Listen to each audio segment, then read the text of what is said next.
Bapak Presiden, satu lagi, ada hal yang masih yang juga menjadi perhatian netizen. Ini soal silaturahmi, Pak. Mungkin karena situasinya masih situasi Lebaran ya. Khususnya situasi silaturahmi kebangsaan, Pak, yang dilakukan oleh Mas Didit putra Bapak kemarin kepada sejumlah presiden, Bu Mega, ke Pak SBY dan juga Pak Jokowi selama Idul Fitri kemarin. Dan beberapa waktu sebelumnya beredar juga foto-foto di ulang tahun Mas Didit itu berkumpul putra-putri Presiden RI yang sebelumnya. Dan karena itu Mas Didit disebut-sebut sebagai duta sila ketiga Pak Persatuan Indonesia. Nah, apakah benar Mas Didit ini menjadi jembatan komunikasi Bapak dengan sejumlah tokoh? Jadi begini ya, anak saya Didit itu sudah lama, jadi dia itu memang bersahabat dengan banyak orang dan dia bersahabat sama mereka itu. Jadi selalu kalau ada masalah politik beliau tanya, bapak saya diundang makan oleh si A, anaknya tokoh politik, gimana Pak? Boleh, kamu harus bersahabat, saya ajarin nilai saya. Didit jangan punya musuh. Cari kawan, siapapun kawan, gak ada urusan mau partai mana, gak ada. Kalau dulu bapaknya gak suka sama saya, gak apa-apa, kamu bersahabat sama anak. Jadi dia kemarin dia baik sama anaknya Anies Baswedan, dia baik semua, ya kan? Dia kalau nggak salah yang merancang gaun pengantinnya anaknya Anies Baswedan, Didit ya? Nggak dibayar lagi. Tapi berarti ini inisiatifnya Mas Didit sendiri? Inisiatif dia, tapi dia selalu nanya saya, Pak, saya mau ke rumahnya Bu Mega. Bagus, silakan. Saya mau telepon Pinka, jadi teman dia kan, gitu, putrinya Mbak Puan. Monggo, silakan. Mas Didit cerita nggak Pak, apa yang diobrolin dengan Bu Mega pada Bapak?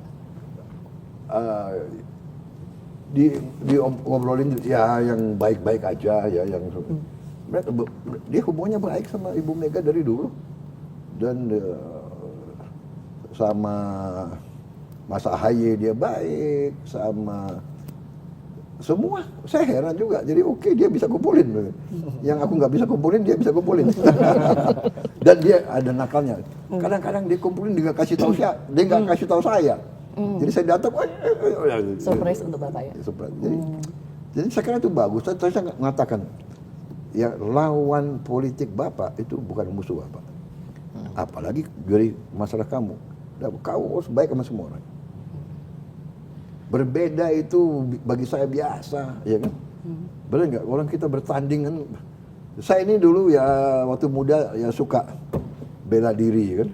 Kalau masuk matres itu kan, pingsan juga kita, ya kan?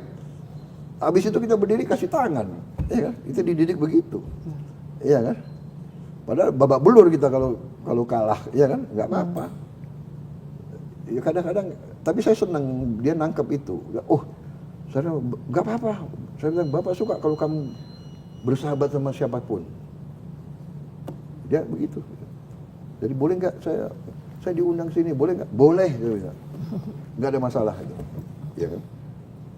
Dan itu ditanggapi baik ya oleh semua orang menurut saya, ya kan? Kadang-kadang ya aliran kita keluarga, saya masuk keluarga saya loh, yang dulu-dulu itu, begini. Jadi ada pelajaran ya, mungkin klan ya, klan itu. Dulu bapaknya dia nggak sopan sama bapak kita, gitu. Ada kan? Sering begitu kan?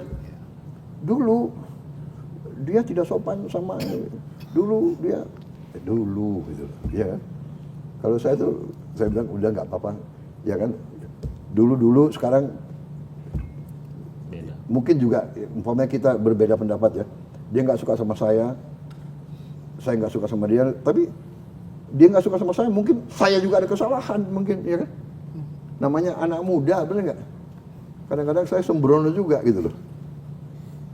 Karena saya ini banyak pendidikan di barat kan waktu itu. Ini contoh saya cerita ya. Jadi satu saat saya letnan, ada komandan saya di depan kasih briefing.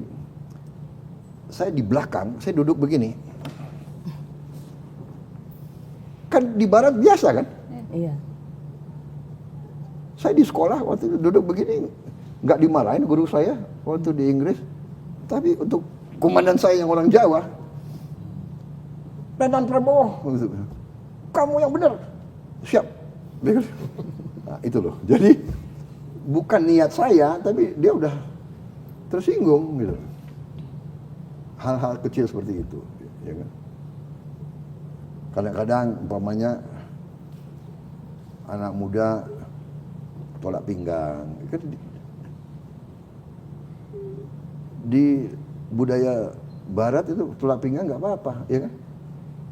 Dengan orang Indonesia senior, mana tolak pinggang, ya? Kira-kira begitu. Jadi 1000 kawan terlalu sedikit, 1 lawan terlalu banyak. Kunci yang saya belajar sekarang adalah kunci keberhasilan kita menghadapi krisis adalah kerukunan. Apakah kerukunan itu berarti tidak boleh kritik, tidak boleh koreksi? Enggak, silakan. Kritik boleh, ya kan? Saya mau, umpamanya ada orang yang mengatakan makan bergizi tidak benar. Ya monggo diskusi, kenapa tidak benar? Negara India laksanakan, Brazil laksanakan, dan terbukti Brazil sudah melaksanakan 11 tahun. Kelihatan, begitu makan bergizi, angka kemiskinan menurun. Karena uang beredar di tempat miskin. Di desa ya? Di desa. Tiap hari, tiap anak harus makan 1 telur. Berarti petani ayam ini ya kan ada pasar dan sebagainya dan sebagainya dan sebagainya. Jadi kita bukan melaksanakan hal yang baru. India melaksanakan, Brazil melaksanakan, ya kan? Kalau Amerika sudah lama melaksanakan. Yang saya tangkap dari pengalaman mereka adalah memberi makan kepada anak-anak itu adalah instrumen demokratisasi. Karena melakukan itu berarti pemerataan dan dapat mengurangi kemiskinan.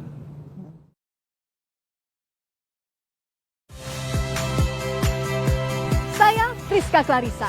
Saksikan program-program Kompas TV melalui siaran digital, pay TV, dan media streaming lainnya. Kompas TV, independen, terpercaya.